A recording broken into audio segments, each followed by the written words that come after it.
السلام علیکم ورحمۃ اللہ۔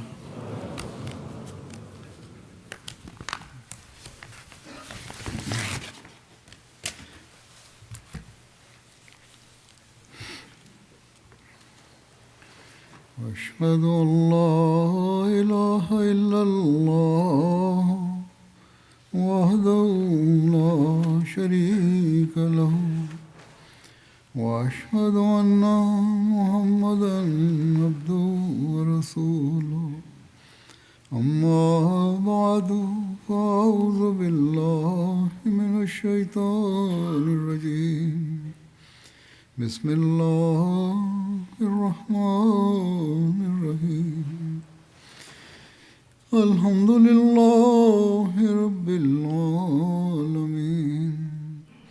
الرحمن الرحيم مالك يوم الدين إياك نعبد وإياك نستعين اهدنا الصراط المستقيم صراط الذين أنعمت عليهم غير المغضوب عليهم ولا الضالين۔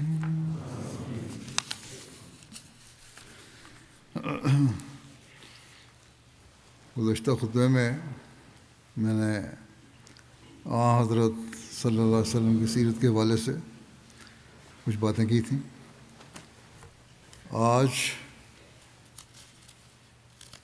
اللہ تعالیٰ کی محبت کے حوالے سے آپ کی سیرت کے کچھ پہلو بیان کروں گا۔ ہو سکتا ہے بعض باتیں مختصراً پہلے بیان ہو چکی ہوں، لیکن ان کی تفصیل بھی یہاں ہے بعض جگہ۔ ہم دیکھتے ہیں کہ آپ کی سیرت کے اس پہلو سے اللہ تعالیٰ کی آپ سے محبت کا بھی اظہار ہوتا ہے۔ صرف آپ کی اللہ تعالیٰ سے محبت نہیں، بلکہ اللہ تعالیٰ کی بھی آپ سے محبت ہے۔ اور پھر اللہ تعالیٰ نے اس اظہار کے بعد جو اللہ تعالیٰ کی محبت کا آپ سے ہے، آپ کی رہنمائی فرمائی، اور پھر کس طرح اس محبت میں مزید بڑھ کر آپ نے اپنی امت کی تربیت کی اور امت کی رہنمائی بھی کی۔ اللہ تعالیٰ نے جو تعلیم آپ پر نازل فرمائی، آپ نے امت تک کس طرح اسے پہنچایا تاکہ ان کی رہنمائی ہو۔ اس کے لیے آپ کے دل میں ایک درد تھا، بلکہ یہ درد ہی تھا جس کی وجہ سے اللہ تعالیٰ نے بھی آپ کی رہنمائی کی کہ آپ نے امت کی بھی رہنمائی کرنی ہے۔ یا یوں کہنا چاہیے کہ ایک طرف آپ کے دل میں اللہ تعالیٰ کی محبت کا درد تھا، اور دوسری طرف اللہ تعالیٰ کی مخلوق کی محبت کا درد، اور انہوں نے تباہی سے بچانے کی خواہش تھی۔ اللہ تعالیٰ قرآن کریم میں سورۃ الضحیٰ میں فرماتا ہے کہ وَوَجَدَكَ ضَالًّا فَہَدَىٰ، اور جب اس نے تجھے اپنی قوم کی فکر میں سرگرداں دیکھا تو ان کی اصلاح کا صحیح طریقہ تجھے بتا دیا۔ اور اللہ تعالیٰ کی محبت کے لحاظ سے اس آیت کے یہ معنی بنیں گے کہ اللہ تعالیٰ فرماتا ہے کہ ہم نے تجھے اپنی محبت میں بے انتہا صدمہ رسیدہ دیکھا، اور آخر تجھے وہ راستہ بتا دیا جس پر چل کر تو ہمارے پاس پہنچ گیا۔ تفسیر کبیر امام راضی میں سورۃ الضحیٰ کی آیت وَوَجَدَكَ ضَالًّا فَہَدَىٰ کی تفسیر میں لکھا ہے کہ ضلال کے ایک معنی محبت کے بھی ہوتے ہیں، جیسا کہ اللہ تعالیٰ کے ارشاد اِنَّكَ لَفِي ضِلَالِكَ الْقَدِيمِ میں ضلال کا مطلب اپنی محبت ہے۔ بس مفہوم یہ ہوگا کہ تو محب ہے، بس میں نے تیری ایسے راستوں کی طرف رہنمائی کی جن کے ذریعے سے تو اپنے محبوب کی خدمت کر کے قرب کی منازل طے کر سکتا ہے۔ اس سے اللہ تعالیٰ نے سند دے دی کہ تو اللہ تعالیٰ کی محبت میں سرشار ہے۔ اس محبت کا اظہار ہم مختلف روایات میں دیکھتے ہیں، جو اللہ تعالیٰ نے آپ سے محبت جو آپ سے کی تھی اور جو آپ کو اللہ تعالیٰ سے محبت تھی۔ حضرت اقدس مسیح موعود علیہ الصلوۃ والسلام ایک جگہ فرماتے ہیں کہ جو شخص قرآن کریم کے اسالیب کلام کو بخوبی جانتا ہے، اس پر پوشیدہ نہیں کہ بعض اوقات وہ کریم و رحیم جل شانہ اپنے خواص عباد کے لیے، اپنے خاص بندوں کے لیے ایسے الفاظ استعمال کر دیتا ہے کہ بظاہر بدنما ہوتے ہیں مگر معنن نہایت محمود اور تعریف کا کلمہ ہوتا ہے۔ بظاہر اگر اس لفظ کو عام طور پر استعمال میں دیکھیں تو لگتا ہے کہ یہ صحیح لفظ نہیں ہے، کیونکہ ضال کا مطلب گمراہی ہے، لیکن نہیں، جب اللہ تعالیٰ اپنے خاص بندوں کے لیے خاص موقع پر اسے استعمال کرتا ہے تو اس کے معنی بدل جاتے ہیں۔ جیسے کہ اللہ تعالیٰ نے اپنے نبی کریم صلی اللہ علیہ وسلم کے حق میں فرمایا کہ وہ وجدہ کا ضالن فہدیٰ۔ اب ظاہر ہے کہ ضال کے معنی مشہور اور متعارف جو اہل لغت کے منہ پر چڑھے ہوئے ہیں، گمراہ کے ہیں۔ آپ فرماتے ہیں کہ جس کے اعتبار سے آیت کے یہ معنی ہوتے ہیں کہ خدا تعالیٰ نے اے رسول تجھ کو گمراہ پایا اور ہدایت دی، یعنی کہ عام لوگ جو معنی کرتے ہیں۔ حالانکہ فرماتے ہیں کہ حالانکہ اللہ تعالیٰ حالانکہ حضرت صلی اللہ علیہ وسلم کبھی گمراہ نہیں ہوئے، اور جو شخص مسلمان ہو کر یہ اعتقاد رکھے کہ کبھی حضرت صلی اللہ علیہ وسلم نے اپنی عمر میں ضلالت کا عمل کیا تھا تو وہ کافر ہے، بے دین ہے اور حد شرع کے لائق ہے۔ بلکہ آیت کے اس جگہ وہ معنی لینے چاہیے جو آیت کے سیاق و سباق سے ملتے ہیں، اور وہ یہ ہیں کہ اللہ جل شانہ نے پہلے حضرت صلی اللہ علیہ وسلم کی نسبت فرمایا علم یجد کا یتیمن فآویٰ ووجدہ کا ضالن فہدیٰ ووجدہ کا عائلن فاغنیٰ، یعنی خدا تعالیٰ نے تجھے یتیم اور بے کس پایا اور اپنے پاس جگہ دی، اور تجھ کو ضال یعنی عاشق وجہ اللہ پایا، اللہ تعالیٰ کا عاشق پایا۔ بس اللہ تعالیٰ اپنی طرف تجھے کھینچ لایا اور تجھے درویش پایا، بس اس نے تجھے غنی کر دیا۔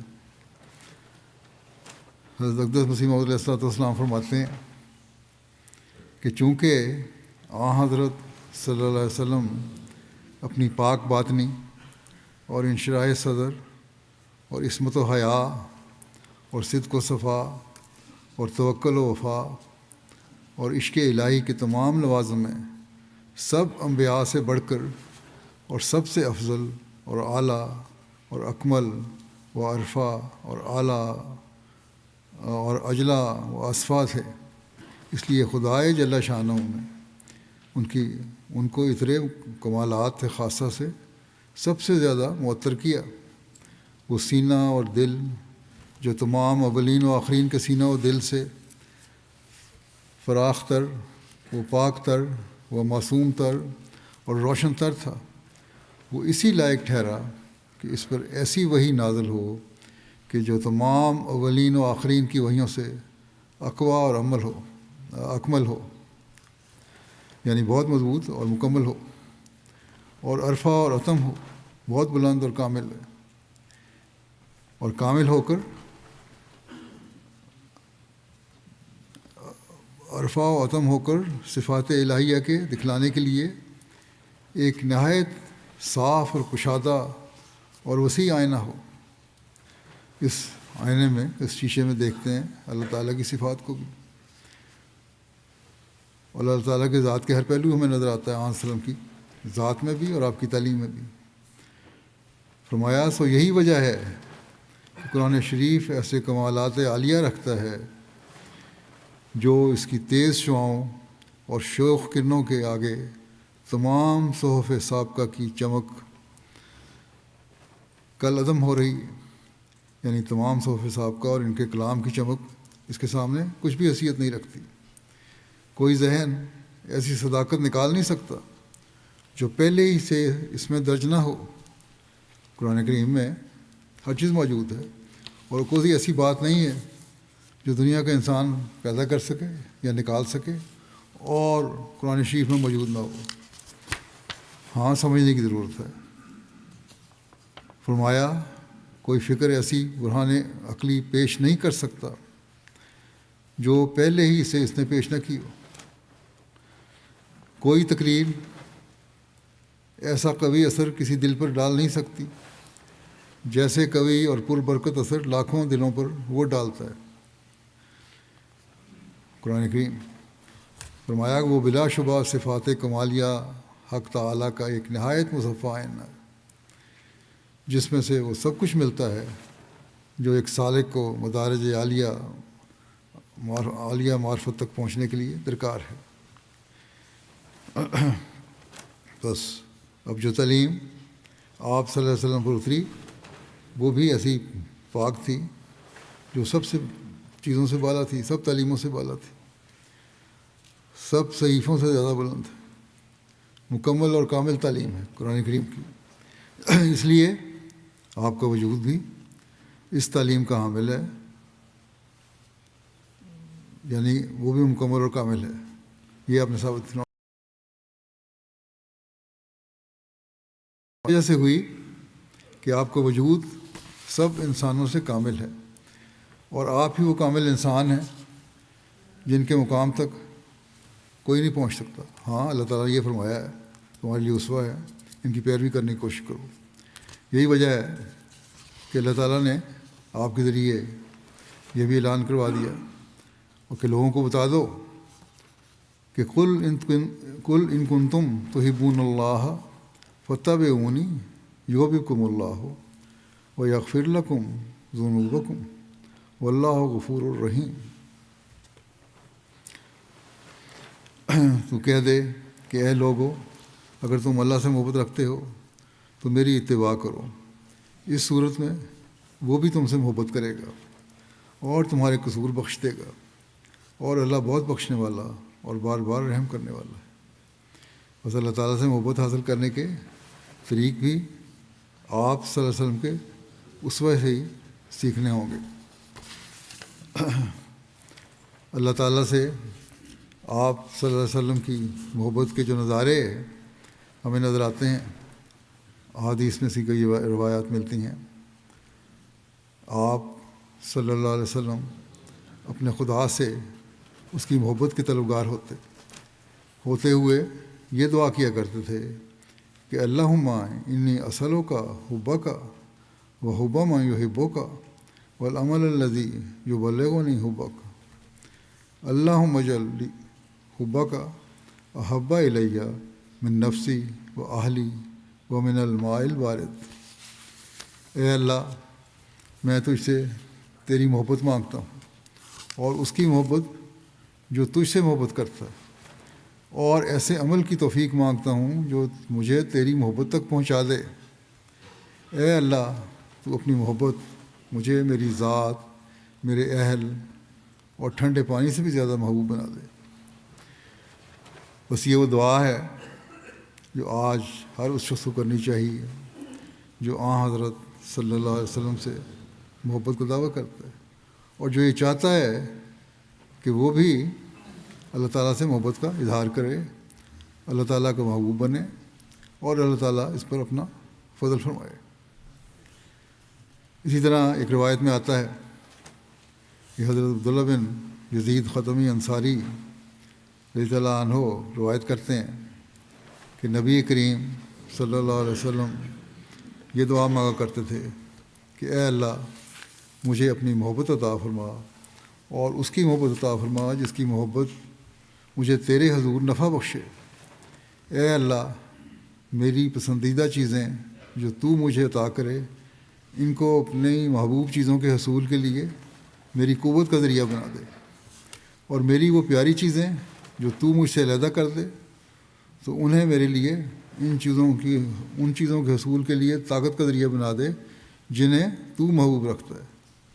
بس آپ صلی اللہ علیہ وسلم نے یہ دعا فرمائی کہ جو میری پسندیدہ چیزیں ہیں جو تجھے مجھے عطا کرتا ہے ان کو اپنی محبوب چیزوں کے لیے بھی میری قوت کا ذریعہ بنا دے، مزید طاقت بخش، اور میں مزید ان چیزوں کو حاصل کروں جو تجھے محبوب ہیں، اور ان کے ذریعے میں مزید تیری محبت حاصل کرنے والا بنوں، اور ان چیزوں کو حاصل کرنے والا بنوں جو تجھے پسند ہیں۔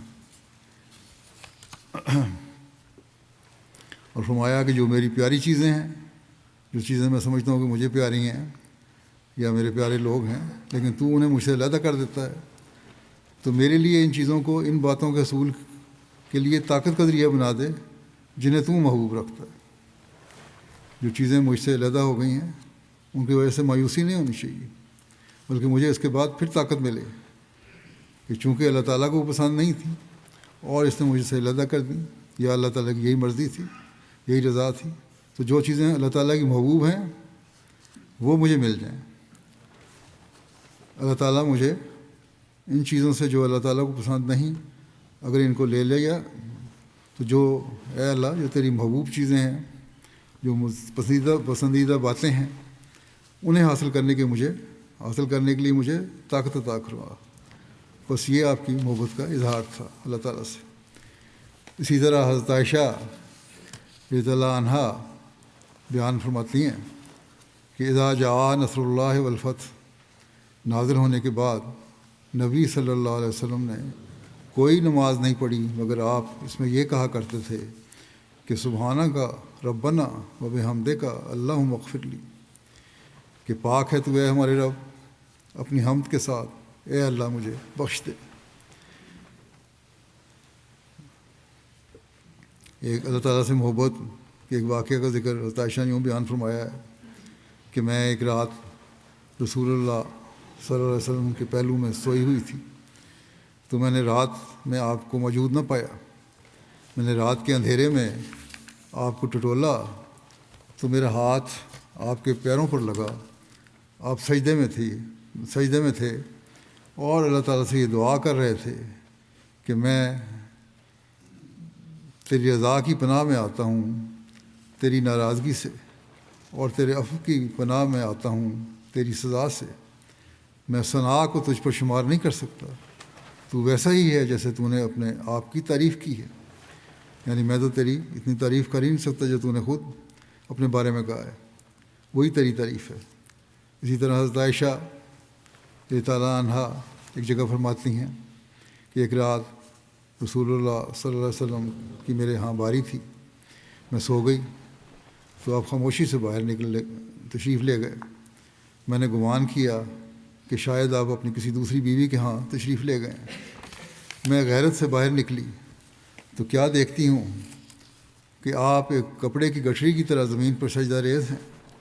میں نے آپ کو کہتے ہوئے سنا سجدہ لکا سوادی و خیالی و آمنہ بکا خوادی رب حاضی یدی وما جنیت علی نفسی یا عظیم و ترجے لکل عظیم فغفر ذنب العظیم، یعنی اے اللہ تیرے لیے میری جسم و جان سجدے میں ہے، میرا دل تجھ پر ایمان لاتا ہے، اے میرے رب یہ میرے دونوں ہاتھ ہیں جو تیری سامنے دراز ہیں، اور جو کچھ میں نے ان کے ساتھ اپنی جان پر ظلم کیا وہ بھی تیرے سامنے ہے۔ وہاں حضرت صلی اللہ علیہ وسلم تو ایسے کامل انسان تھے جنہوں نے سوائے نیکیوں کی جن سے کچھ نظر ہی نہیں آتا، لیکن آپ بھی فرماتے ہیں کہ میں نے اپنی جان پر ظلم کیا وہ تیرے سامنے ہے۔ اے بہت عظمتوں والے جس سے ہر بڑی سے بڑی بات کی امید کی جاتی ہے، تو سب بڑے گناہوں کو بخش دے۔ حضرت عائشہ بیان کرتی ہیں کہ پھر آپ نے اپنا سر مبارک اٹھایا اور مجھے دیکھ لیا تو فرمایا کس بات نے تجھے باہر نکالا، تم کس میں باہر آ گئی، تم سوئی ہوئی تھی۔ انہوں نے عرض کیا کہ جو گمان میں نے کیا تھا اس وجہ سے، یعنی مجھے خیال ہوا تھا کہ آپ کہیں کسی دوسری بیوی کے یہاں چلے گئے ہیں، آپ نے فرمایا یقیناً بعض گمان گناہ ہو جایا کرتے ہیں، کیا تجھے مجھ پر شک ہوا؟ یہ تو گناہ ہے، جیسا کہ حضرت عائشہ نے کہا تھا کہ مجھے شک ہوا تھا کہ دوسری بیوی کے ہاں نہ چلے گئے ہوں، میں نے بتایا۔ آپ نے فرمایا کہ یہ گمان جو ہوتے ہیں یہ گناہ ہو جاتے ہیں، اللہ سے بخشش مانگا کرو۔ بس بدگمانی سے بچنے کے لیے ہر معاملے سے اللہ سے بخشش مانگنا، استغفار کرنا بہت ضروری ہے۔ پھر آپ نے حضرت عائشہ سے فرمایا کہ بات یہ ہے کہ جبرائیل میرے پاس آئے تھے اور انہوں نے مجھے یہ الفاظ پڑھنے کے لیے کہا تھا، اس لیے تم بھی اپنے سجدوں میں یہ پڑھا کرو۔ اب تم نے سن تو لیا، یہ پڑھا کرو۔ جو شخص یہ کلمات پڑھے گا وہ سجدے سے سر اٹھانے سے پہلے بخشا جائے گا۔ ہاں، یہ شرط بھی ہے ساتھ کہ وہ مکمل طور پر اللہ تعالیٰ پر ایمان لانے والا بھی ہو، یقین بھی کامل ہو، اور باقی نیکیاں کرنے والا بھی ہو۔ تو آپ نے فرمایا، حضرت عائشہ کو تو یہی فرمایا کیونکہ آپ کو پتہ تھا کہ حضرت عائشہ کا معیار کیا ہے، لیکن یہ نہیں کہ جو باقی نیکیاں نہیں جا لاتا صرف اتنی دعا پڑھ لے گا تو بخشا جائے گا۔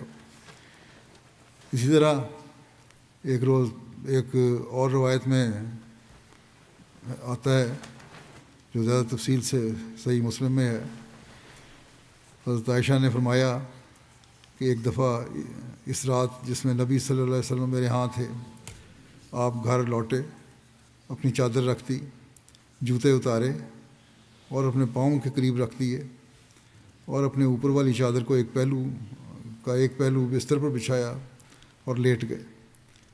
اتنی دیر ہوئی کہ آپ نے خیال فرمایا کہ میں سو گئی ہوں، تو آپ نے آہستہ سے اپنی چادر لی، آہستہ سے اپنے جوتے پہنے، دروازہ کھولا اور باہر چلے گئے، پھر اسے آرام سے بند کر دیا دروازے کو۔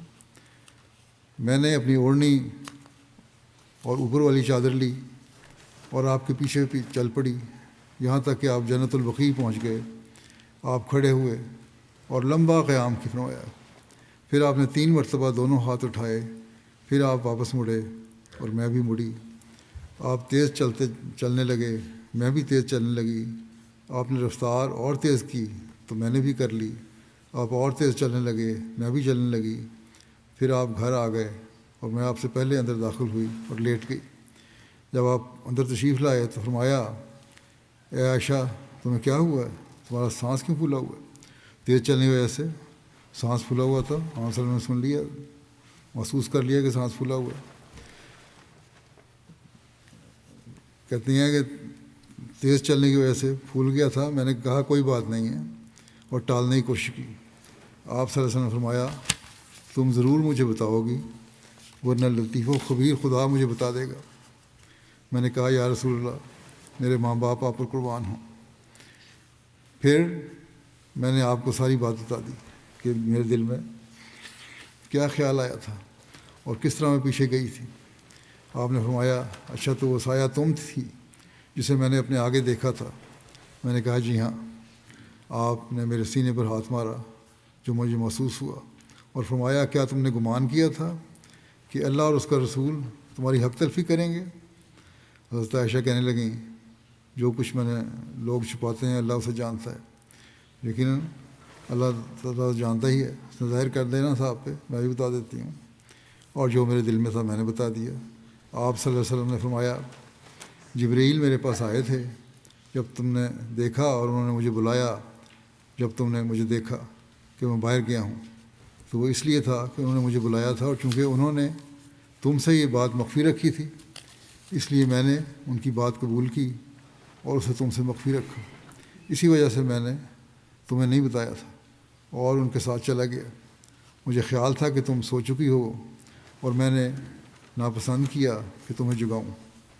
یہ بھی آپ نے فرما دیا، کیونکہ مجھے اندیشہ ہوا کہ تم تنہائی محسوس کرو گی۔ اگر میں بتا کے جاتا تم کہتی کہ میں آج اکیلی ہوں۔ جبرائیل نے کہا کہ آپ کا رب آپ کو جبرائیل نے کہا آن صلی اللہ علیہ وسلم کو کہ آپ کا رب آپ کو ارشاد فرماتا ہے کہ آپ اہل بقیع کے پاس جائیں اور ان کے لیے بخشش مانگیں۔ حضرت عائشہ کہتی ہیں کہ میں نے عرض کیا یا رسول اللہ، کہ میں بھی اس ثواب میں داخل ہوتی ہوں، میں ان کے لیے کس طرح کیسے دعا کروں. آپ نے تو دو کر لی ہے، اب میں بھی وہاں سے ہو کر آئی ہوں تو میں کیا دعا کروں. آپ نے فرمایا تم کہو کہ مومنوں اور مسلمانوں میں سے اس گھر والوں پر سلام ہو، اور اللہ تعالیٰ ہم میں سے آگے جانے والوں اور بعد میں جانے والوں پر رحم فرمائے، اور اگر اللہ نے چاہا تو ہم بھی تم سے ملنے والے ہیں. یہ دعا بھی آپ نے سکھائی. اسی طرح آپ صلی اللہ علیہ وسلم کی خدا تعالیٰ سے محبت کے بارے میں ایک روایت یوں بیان ہوئی ہے.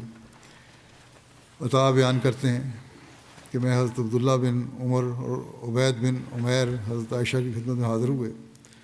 حضرت ابن عمر نے کہا کہ رسول اللہ صلی اللہ علیہ وسلم کی جو سب سے پیاری اور عجیب بات آپ نے دیکھی ہو وہ مجھے بتائیں.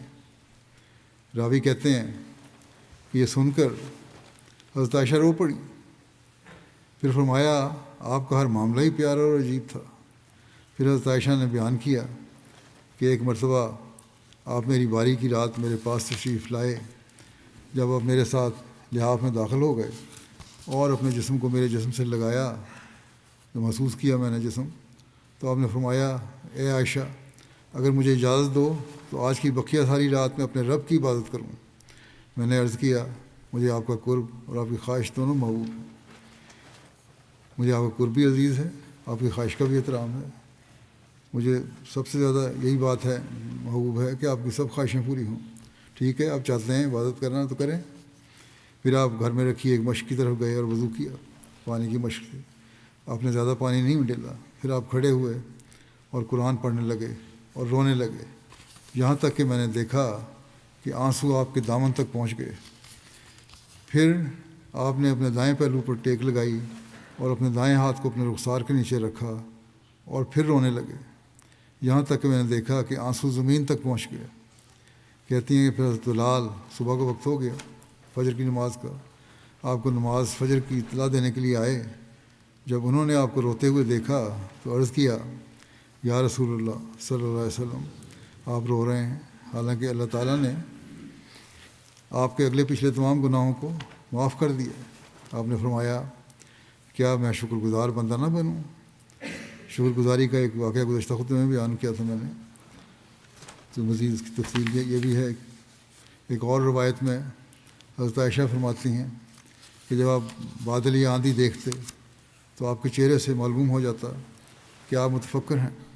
حضرت عائشہ نے عرض کیا یا رسول اللہ لوگ جب بادل دیکھتے ہیں تو اس امید پر خوش ہوتے ہیں کہ اس میں بارش ہوگی، لیکن میں دیکھتی ہوں کہ جب بھی آپ بادل دیکھتے ہیں تو آپ کے چہرے پر پریشانی معلوم ہوتی ہے.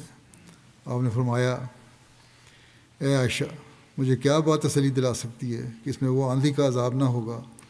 میں غیب کا علم تو نہیں جانتا، اب کون سی بات ہے جو مجھے تسلی دلائے کہ اس میں آندھی کا عذاب نہیں ہے جو پہلی قوموں پر آیا تھا. قوم پر عذاب، ایک قوم پر عذاب آیا تھا، جب اس نے قوم نے عذاب کو دیکھا تو کہنے لگے کہ یہ بادل ہے جو ہم پر برسے گا، جیسے قرآن شریف میں بھی اس کا ذکر ہے. تو مجھے کیا پتہ اس میں کیا ہے اور کیا نہیں. اس لیے میں اللہ تعالیٰ کے خوف اور اس کی محبت کی وجہ سے جو میرے دل میں ہے خوف زدہ ہو جاتا ہوں. ایک اور جگہ حضرت عائشہ نے یہی روایت اس طرح بیان فرمائی ہے کہ نبی کریم صلی اللہ علیہ وسلم جب آسمان میں بادل دیکھتے تو ادھر ادھر اندر باہر آتے جاتے اور آپ کا چہرہ متغیر ہو جاتا، اور جب بادل برسنا شروع ہو جاتا تو آپ سے گھبراہٹ جاتی رہتی. نارمل طریقے سے بادل برس رہا ہے. حضرت عائشہ نے آپ سے اس حالت کا سبب پوچھا تو نبی صلی اللہ علیہ وسلم نے فرمایا میں نہیں جانتا کہ کہیں یہ ویسے بادل نہ ہوں جیسے عاد کی قوم نے کہا تھا سورۃ الاعراف کی آیت کے مطابق. جب انہوں نے بادل اپنی وادیوں کی طرف آتے دیکھا تھا تو کہا تھا کہ بادل آ رہا ہے جو ہم پر برسے گا، لیکن وہ ان پر عذاب لے کر آیا.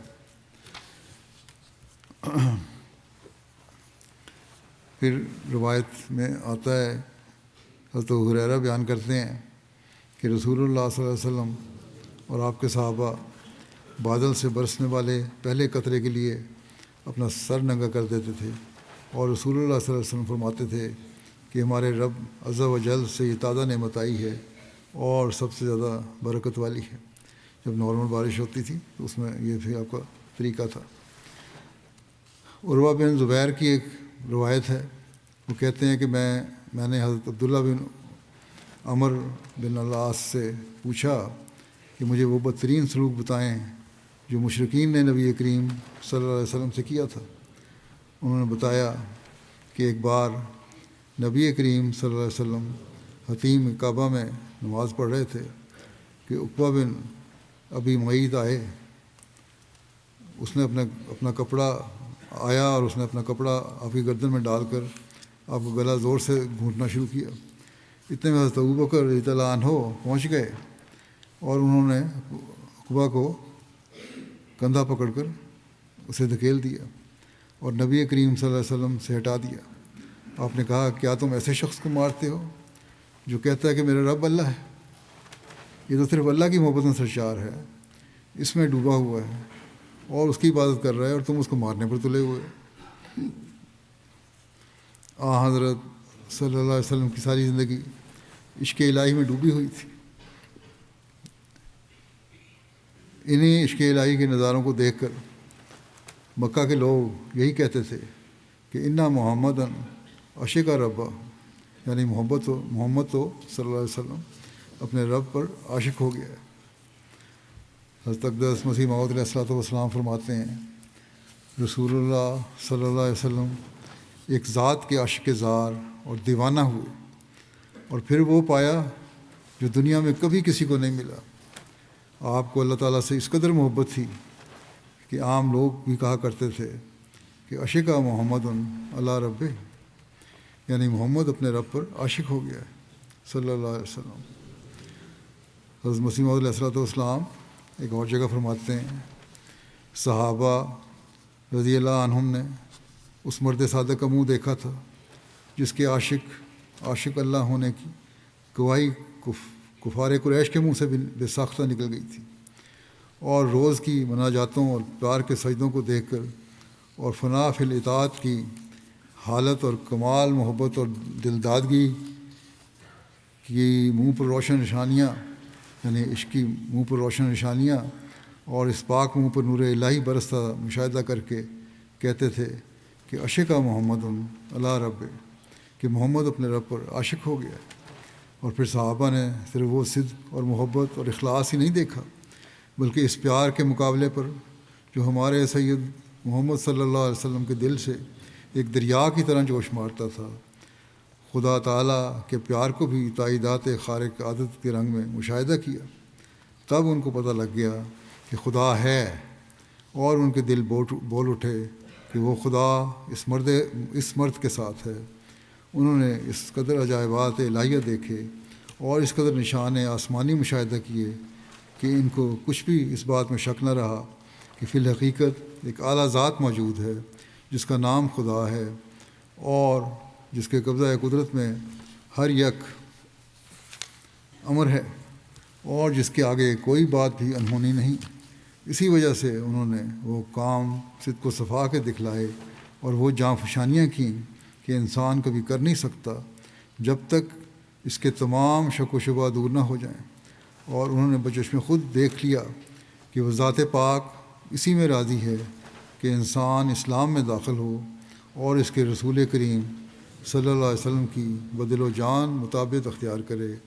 تب اس حق الیقین کے بعد جو کچھ انہوں نے مطابقت دکھلائی اور جو کچھ انہوں نے مطابقت کے جوش سے کام کیے اور جس طرح وہ اپنی جانوں کو اپنے برگزیدہ ہادی کے آگے پھینک دیا، وہ یہ باتیں ممکن نہیں ہیں جب تک تجربہ نہ ہو۔ حضرت علی رضی اللہ عنہ روایت کرتے ہیں کہ میں نے رسول اللہ صلی اللہ علیہ وسلم سے آپ کے طریق کے بارے میں پوچھا کہ آپ کا طریق کیا ہے، تو آپ نے فرمایا معرفت میرا سرمایہ ہے، یعنی زندگی کے کیا پہلو ہیں، کہ کیا طریقہ ہے جس پر آپ کی زندگی کا مدار ہے۔ آپ نے فرمایا معرفت میرا سرمایہ ہے اور عقل میرے دین کا اصل ہے۔ معرفت مجھے اللہ تعالیٰ نے عطا کی ہے، یہ میرا سرمایہ ہے اور میری دولت ہے۔ اللہ تعالیٰ نے مجھے عقل دی ہے اور میں اسے اللہ تعالیٰ کی محبت میں استعمال کرتا ہوں اور اس کے بتائے ہوئے اصولوں پہ چلتے ہوئے استعمال کرتا ہوں۔ یہ میرے دین کی اصل ہے اور بنیاد ہے، اور اللہ تعالیٰ کی محبت ہی میری زندگی کی اساس اور بنیاد ہے۔ خدا کی راہ میں آگے بڑھنے کا شوق میری سواری ہے. میں خدا کی راہ میں اور اس کی محبت میں آگے ہی بڑھتا چلا جاؤں، یہ وہ شوق ہے جو میری سواری ہے، جس پر سوار ہو کر میں مسلسل آگے بڑھ رہا ہوں اور مجاہدہ کرتا چلا جا رہا ہوں. اور اللہ تعالیٰ کا ذکر میرا دوست اور غمگسار ہے. میرا دوست کون ہے؟ میرا غمگسار اور مجھے تسلی دینے والا کون ہے؟ وہ صرف خدا تعالیٰ کی یاد، اس کا ذکر اور دعائیں ہیں. خدا پر بھروسہ میرا خزانہ ہے. میں صرف اسی پر توکل اور بھروسہ کرتا ہوں اور یہی میرا خزانہ ہے. تم جو طریق پوچھ رہے ہو تو یاد رکھو کہ غم و حزن میرا رفیق ہے. اگر کوئی غم یا صدمہ مجھے پہنچتا ہے تو یہ میرے ساتھی اور زندگی کا حصہ ہیں. مجھے بھی کوئی پرواہ نہیں ہوتی کیونکہ اللہ تعالیٰ میرے ساتھ ہے. پھر فرمایا کہ علم میرا ہتھیار ہے. اللہ تعالیٰ نے حکم دیا کہ علم حاصل کرو کیونکہ علم حاصل کرنے سے ذہن کو جلا ملتی ہے اور اللہ تعالیٰ کا عرفان مزید حاصل ہوتا ہے. اور مجھے تو اللہ تعالیٰ علم سکھاتا ہے، اور جو علم اللہ تعالیٰ کی طرف سے ملے اس سے بڑھ کر کون سا ہتھیار ہو سکتا ہے. آپ نے فرمایا کہ یہی میرا ہتھیار ہے جس کی بدولت میں ترقی کر رہا ہوں. دنیاوی علم میں بھی آپ نے دیکھا، جیسے جنگوں کے واقعات میں نے پہلے بھی بیان کیا ہے گزشتہ خطبات میں، کہ کس طرح اللہ تعالیٰ نے آپ کو وہ علم عطا کیا جس کی وجہ سے آپ بہترین منصوبہ بندی اور اعلیٰ پلاننگ فرمایا کرتے تھے. اسی طرح آپ کے پاس روحانی علم بھی بے شمار تھے جس کی کوئی انتہا نہیں، اور وہ واضح ہے، ظاہر و باہر ہے. پھر فرمایا صبر میری رضا ہے، یعنی میری رضا صبر ہے، میرا لباس صبر ہے. اور خدا کی مرضی میری پر رضا رہنا، خدا کی مرضی پر راضی رہنا میرا مال غنیمت ہے. میں اللہ کی مرضی پر راضی رہتا ہوں اور یہی میرا مال غنیمت ہے. فقر میرا فخر ہے، اور ظاہری طور پر فقیری یا مالی کمی کی حالت ہو تو یہی میرا فخر ہے. مجھے اس بات پر فخر ہے کہ اللہ تعالیٰ نے فخر کی حالت کے باوجود مجھے بے شمار نوازا ہے. زہد میرا ہنر ہے، میرا ہنر زہد و تقویٰ ہے اور میں اسی کو حاصل کرنے کی کوشش کرتا ہوں. یقین میری قوت ہے، اللہ تعالیٰ پر کامل یقین ہے اور اسی سے مجھے قوت ملتی ہے. سچائی میرا شفیع ہے، میں نے کبھی غلط بات نہیں کی اور سچائی میری شفاعت کا ذریعہ ہے. اطاعت میرے لیے کافی ہے، میں اللہ تعالیٰ کے حکم کہ ہر حکم پر کامل اطاعت سے عمل کرنے والا ہوں. جہاد میرا خلق ہے، چاہے وہ جسمانی جہاد ہے یا اللہ تعالیٰ کی راہ میں روحانی جہاد ہے یا اللہ کی مخلوق کے حقوق ادا کرنے کا جہاد ہے. یہی میرا خلق ہے. میری آنکھوں کی ٹھنڈک نماز میں ہے. اگرچہ یہ ساری باتیں ہیں لیکن میری آنکھوں کی اصل ٹھنڈک نماز ہے. اللہ تعالیٰ کا قرب حاصل کرنا ہے، اس کی عبادت کرنا ہے، اس کی محبت کا اظہار کرنا ہے. ایک اور حدیث میں ہے، آپ نے فرمایا میرے دل کا ثمرہ اللہ کا ذکر ہے اور میرا شوق میرے رب میں ہے. بس حضرت صلی اللہ علیہ وسلم کا یہ اسوہ اور اللہ تعالیٰ کی محبت کا نمونہ تھا جس کی چند مثالیں میں نے پیش کی ہیں. اسی نمونے کا اثر تھا کہ صحابہ میں ایک انقلاب پیدا ہوا اور انہوں نے وہ مقام پایا جس کا اس سے پہلے تصور بھی نہیں کیا جا سکتا تھا. جیسا کہ حضرت مسیح علیہ السلام نے فرمایا ہے، جو پہلے میں نے پڑھا تھا، اور یہی وہ کامل اور مکمل تعلیم ہے جسے آپ کے غلام صادق حضرت مسیح علیہ السلام نے بھی اپنایا. آپ ایک جگہ فرماتے ہیں کہ اللہ تعالیٰ نے آپ کو بھی حضرت صلی اللہ علیہ وسلم کی کامل پیروی کی وجہ سے نوازا ہے. آپ نے فرمایا مجھے خواب میں 2 دفعہ پنجابی میں مصرے بتلائے گئے. ایک تو یہی کہ جے تو میرا ہو رہے ہیں سب جگ تیرا ہو، اور ایک دفعہ میں نے دیکھا کہ ایک وسیع میدان ہے، اس میں ایک مجذوب جس میں محبت الہی کا جذبہ ہو میری طرف آ رہا ہے. جب میں پاس پہنچا تو اس نے یہ شعر پڑھا، عشق الہی منہ پر وسے ولیاں اے نشانی، یعنی ولیوں کی نشانی یہی ہے کہ ان کے منہ پر عشق الہی برستا ہے. اور یہ دیکھ کے مطلب یہی تھا کہ اس نے مجھے دیکھ کے یہ کہا کیونکہ اس کو عشق الہی نظر آیا تھا، نور نظر آیا تھا. آپ نے ایک جگہ یہ بھی فرمایا کہ جو کچھ میں نے حاصل کیا وہ حضرت صلی اللہ علیہ وسلم کی پیروی میں حاصل کیا. بس یہ آپ کا نمونہ تھا اور اس لیے آپ نے جماعت قائم فرمائی تھی. آج ہم جو یہ دعویٰ کرتے ہیں کہ ہم حضرت صلی اللہ علیہ وسلم کے حقیقی ماننے والے ہیں اور ہم نے آپ صلی اللہ علیہ وسلم کے غلام صادق کے ہاتھ پر بیعت کر کے یہ تجدید اور وعدہ کیا ہے کہ آئندہ ہم اپنی زندگیوں کو خدا تعالیٰ کے احکام کے مطابق ڈھالنے کی کوشش کریں گے، تو ہمیں پھر اس طرح توجہ دینی چاہیے کہ ہم نے ہر کام خالصتاً اللہ تعالیٰ کے لیے کرنا ہے اور اس کی محبت میں آگے بڑھنے کی کوشش کرنی ہے۔ جب ہم یہ کریں گے تو پھر ہی ہم اللہ تعالیٰ کے فضلوں کے وارث بھی بن سکیں گے، حضرت صلی اللہ علیہ وسلم کی امت میں ہونے کا صحیح حق ادا کر سکیں گے، اور حضرت مسیح علیہ السلام کی بیعت میں آنے کا حق ادا کر سکیں گے، اور آپ کے حقیقی ماننے والوں میں شمار ہو سکیں گے۔ اللہ تعالیٰ ہمیں اس بات کی توفیق عطا فرمائے۔ پاکستان کے احمدیوں کے لیے آج کل دعا کریں۔ 2 دن ہوئے وہاں جو ایک مقدمہ چل رہا تھا مبارک ثانی صاحب کا، ان کو عدالت سیشن جج نے عمر قید کی سزا سنائی ہے کہ الزام یہ ہے قرآن کریم رکھا ہوا تھا، اسے پڑھتے بھی تھے اور پڑھاتے بھی تھے۔ یہ اب عدالتوں کا حال ہے، ان سے کیا بہتری کی امید کی جا سکتی ہے؟ اس فیصلہ پر تو غیروں نے بھی لکھا ہے کہ کیا مذہق خیز فیصلہ ہے۔ گو بعض مولویوں نے عمومی طور پر بڑا اس کو سراہا جا رہا ہے بڑے فیصلے کو، اور بڑی تعریف کی جا رہی ہے جج کی، لیکن انصاف پسند جو لکھنے والے ہیں وہ یہ لکھتے ہیں، بعض لوگوں نے مذاقیہ انداز میں لکھا ہے کہ اتنا بڑا جرم ہے کہ قرآن کریم پڑھتا ہے اور رکھا ہوا ہے گھر میں اور بچوں کو پڑھاتا ہے۔ تو یہ بہرحال ان نام نہاد علماء اور ان کے چیلوں کا حال ہے۔ اگر حکومت کی جو انتظامیہ ہے وہ بھی ان مولویوں کے پیچھے چل کر اسی بات پر بعض جگہ عمل کر رہی ہے۔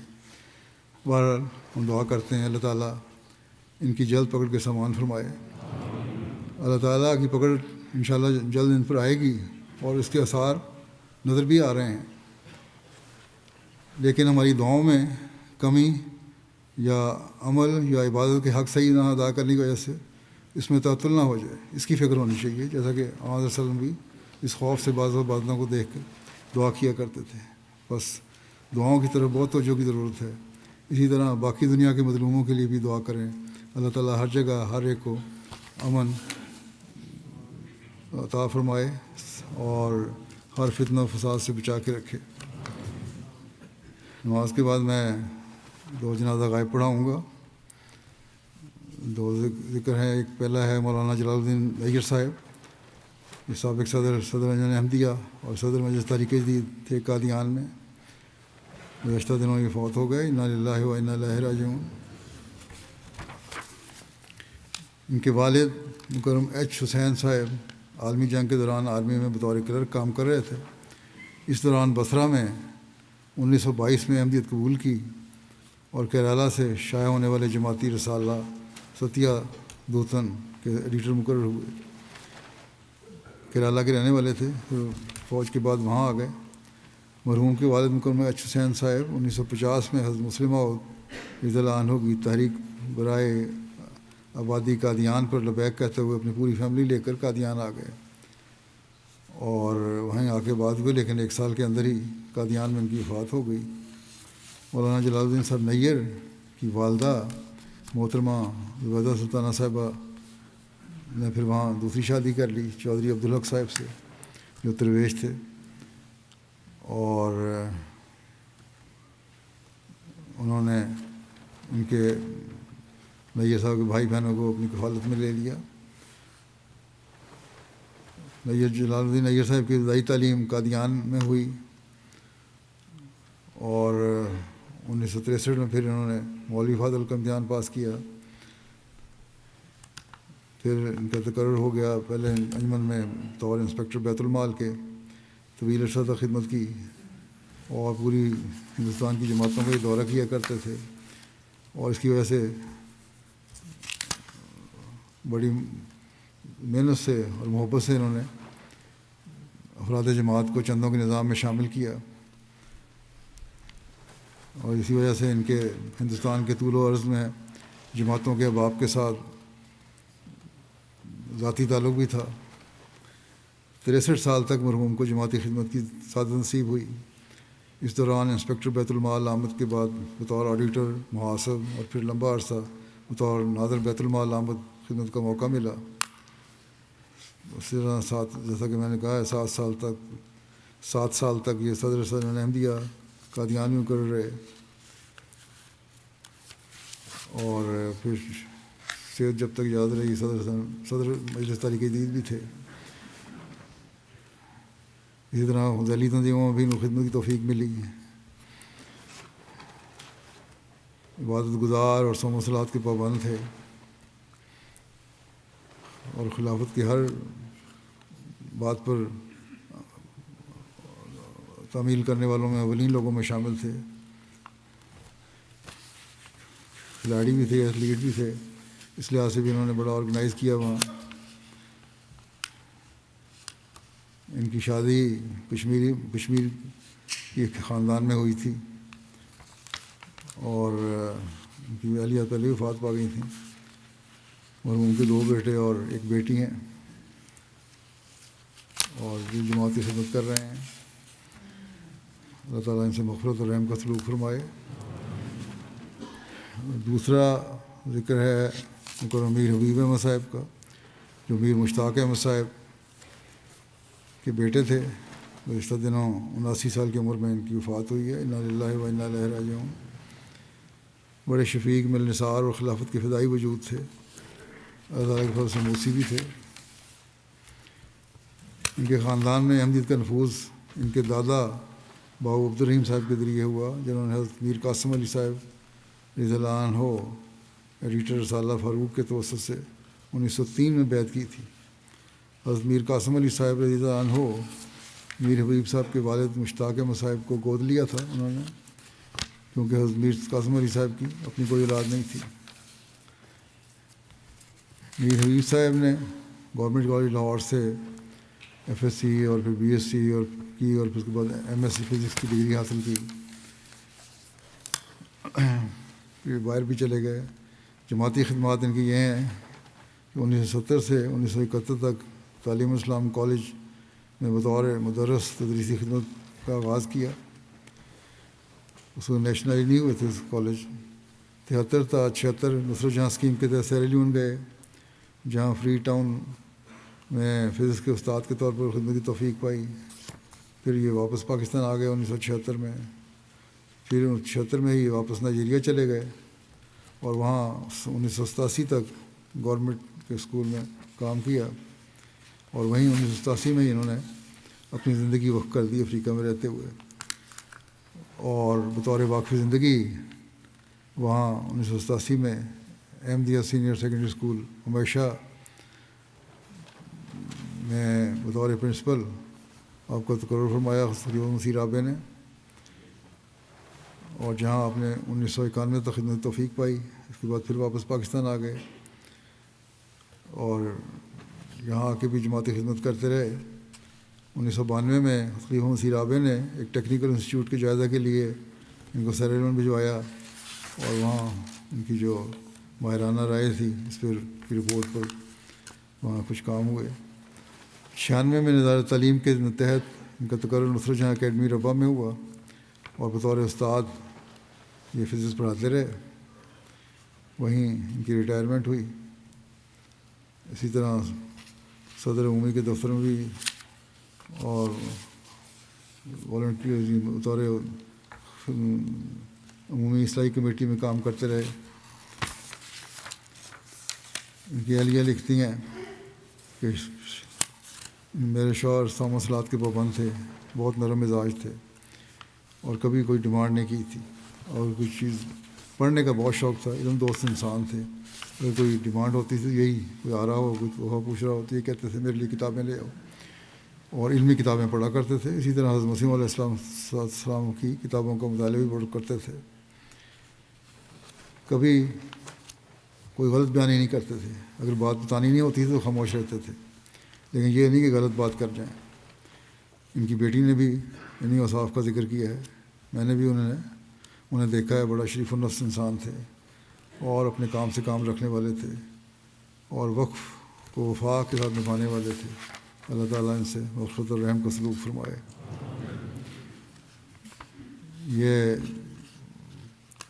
ان کے میر اسحاق صاحب کی نواسی کے ساتھ ان کی شادی ہوئی تھی، سیدہ لبنہ کے ساتھ، جو میجر سعید احمد صاحب کی بیٹی تھیں. اور میر محمد اسحاق صاحب میر ناصر نواب صاحب کے بیٹے تھے، جو ہم جانتے ہیں جماعت میں مشہور ہیں. ان کا قرآن کریم کا ترجمہ بھی جماعت میں رائج ہے. اللہ تعالیٰ بہرحال مرحوم سے مغفرت اور رحم کا سلوک فرمائے.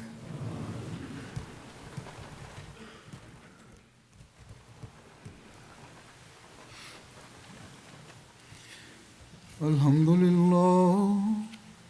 للہ نحمده ونستعینه ونستغفره ونؤمن به ونتوکل علیہ ونعوذ باللہ من شرور انفسنا ومن سیئات اعمالنا من يهده الله فلا مضل له ومن يضلل فلا هادي له ونشهد أن لا إله إلا الله ونشهد أن محمدا عبده ورسوله. عباد الله رحمكم الله إن الله يأمر بالعدل والإحسان وإيتاء ذي القربى وينهى عن الفحشاء والمنكر والبغي يعظكم لعلكم تذكرون. اذكروا الله يذكركم وادعوه يستجب لكم ولذكر الله أكبر.